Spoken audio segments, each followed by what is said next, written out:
This book is called What Charlie Heard by Mordecai Gerstein. Notice on the front how some of the words are very thick, and they would be loud words, and the ones that are soft and little are the words that you can see that are very thin and very small. The louder the word, the thicker the letters might be, or the brighter the colors might be.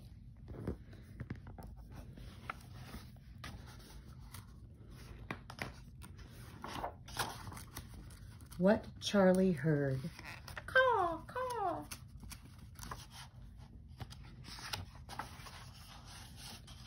Wah, wah, wah.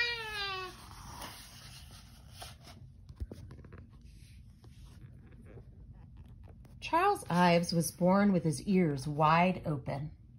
The very first sound he might have heard could have been his father's trumpet announcing his birth to the town of Danbury, Connecticut. Ta ta ta ta ta. Sometimes little Charlie lay in his crib just listening. He heard his mother's long dress as she moved around his room. He heard big clocks and little clocks. He heard wagons and horses' hooves. He heard dogs and crickets and the church bell next door.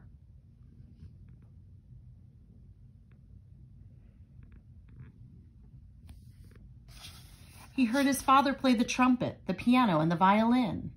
Charlie's father was a music teacher and the leader of the town's brass band. He loved music and sounds and noises of all kinds, and so did Charlie.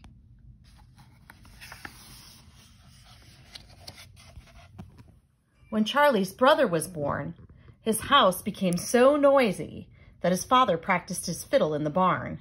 Charlie came too. He swung on the harnesses and listened. He smelled hay and horses and heard his father's fiddle and the spring peepers. He heard church bells, fire truck bells, the ice cream man's bell, and the train's bell and whistle.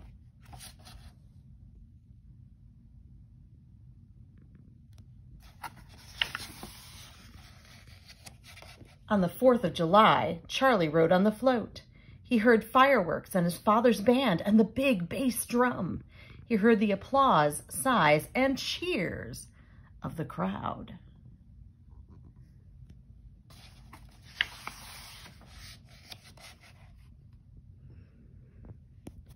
One day, church bells rang during a thunderstorm. "Listen," said Charlie's father, and he dashed out into the downpour. Soaked, he rushed back and struck a cluster of notes on the piano. Thunder rumbled and the bells clanged. "That's not quite it," he said to Charlie, and again he ran into the rain. Dripping, he returned and tried another chord.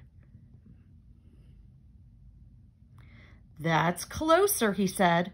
"Closer to what, Dad?" Charlie asked. "The sound of the bells in the storm." Charlie listened to the piano and the bells and the thunder, and he tried to make those sounds on the piano too. It was all noise. It was all music.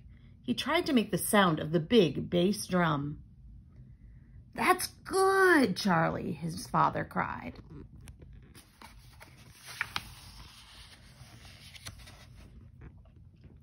Soon, Charlie began drum lessons with Mr. Schuyler, a fine drummer.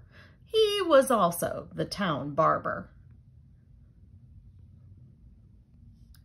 Soon, Charlie was playing drums with his father's all-girl cornet band. He learned to play the trumpet and the piano, too. Charlie heard the notes of his father's trumpet drift like dragonflies across the pond at twilight. At tent meetings, he heard people sing hymns. They didn't have beautiful voices, but they made beautiful music.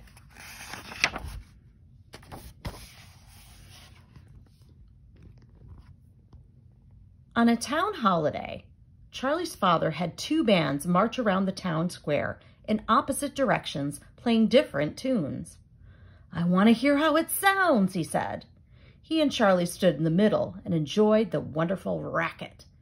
Interesting, said his father. Very interesting.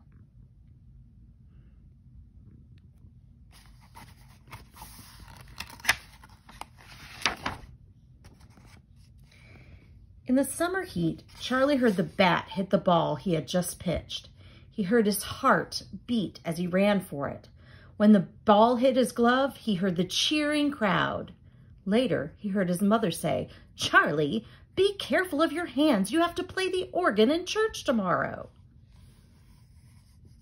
The keys rattled softly under his fingers.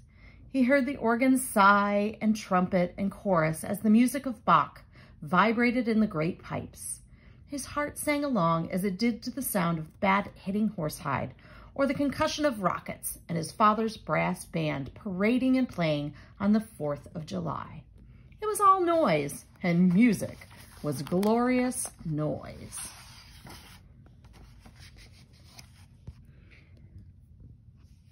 Charlie began to make up his own music and write it down.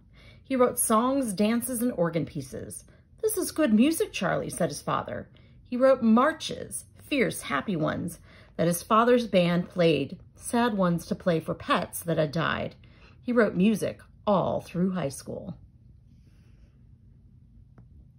He heard popular songs and fiddle tunes, and sometimes he and his father went to New York City to hear the symphonies of Beethoven, Brahms, and others. Charlie continued writing music about things he'd heard or just seen, or feelings he had, but sometimes it was just to hear how different notes would sound together. He went off to college, studied music, and played football. Early one morning, he heard the telephone ring.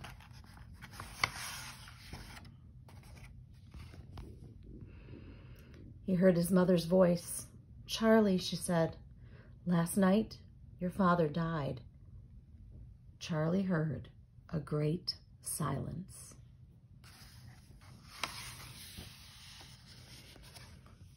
Charlie graduated from college and met a beautiful young woman.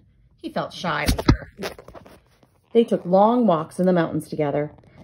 They heard brooks and waterfalls, birds, and the wind in the trees. They felt their growing love for each other. They felt their love go out like ripples in a pond, like music into the world. And of course, there was a wedding march when they wed. The young woman's name was Harmony.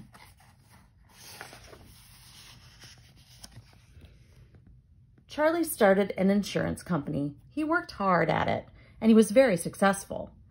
But he still wrote music, more than ever. It was a new kind of music. It didn't have to be pretty. It had to be true to his feelings. In a piece he called Central Park in the Dark, he tried to put the quiet of the park, bits of popular songs, and sticky heat of a city night. Edith, the little girl that Charlie and Harmony adopted, loved her daddy's music. But most people didn't know how to listen to it. Some thought it was a joke. Others just heard noise and got angry.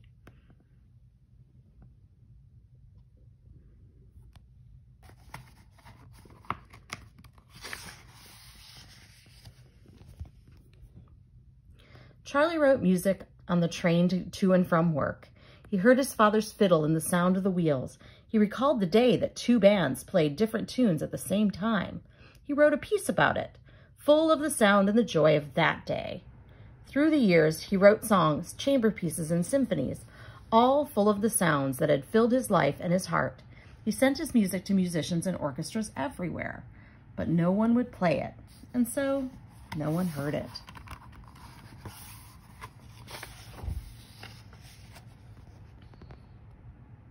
Charlie grew older and became ill. He had to stop writing music. He and Harmony lived in the country. He had hundreds of pieces of music that had never been performed, all on paper, all silent. Charlie continued to send his music out into the world, but few people had anything encouraging to say.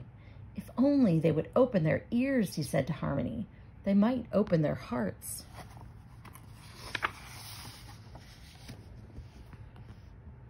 Little by little, ears did begin to open.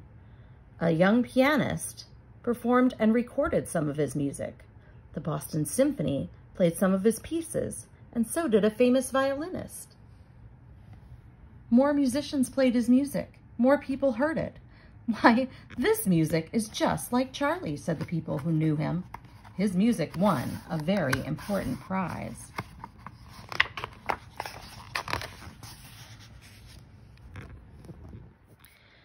He was 77. Charles Ives and the whole world heard his entire Second Symphony for the first time, broadcast by radio from Carnegie Hall in New York. He was too nervous to go to the performance. That's not bad, thought Charlie. I just wish I could get the whole of creation, fields, mountains, and all, into one piece of music. I'd call it the Universe Symphony. Wouldn't that be glorious noise? He jotted down ideas for a symphony. He never wrote it, but he heard it in his mind, and maybe, if you open your ears like Charlie, you can hear the beautiful, funny, sad, joyous, amazing music that he heard.